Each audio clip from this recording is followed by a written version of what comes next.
আরেক পর্ব শুরু করে দিব। সরি, আরেক পর্ব বুঝেন নেব না। আমার জীবন কিন্তু ব্যর্থ, আমি মানুষকে বুঝাইতে পারি না, বুঝছেন? যদি বাকি শেষ হয়ে থাকে তাহলে আরেক পর্ব শুরু করব আমরা, বুঝছেন? তাহলে বাকি নাই কেউ, শুরু করব। ঠিক আছে?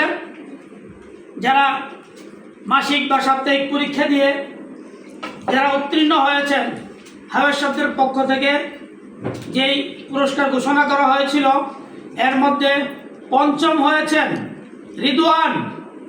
এটা কোন রিদওয়ান? চতুর্থ হয়েছেন তাজিম। চতুর্থ হয়েছেন তাজিম। তৃতীয় হয়েছেন সামির। তৃতীয় হয়েছেন সামির। দ্বিতীয় হয়েছেন আব্দুল্লাহ।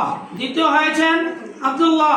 প্রথম হয়েছে সেই কাঙ্ক্ষিত ব্যক্তি সুহানুর রহমান সুহান। সকলকেই মঞ্চে আসার জন্য আহ্বান করছি, তবে একজন আসতে হবে।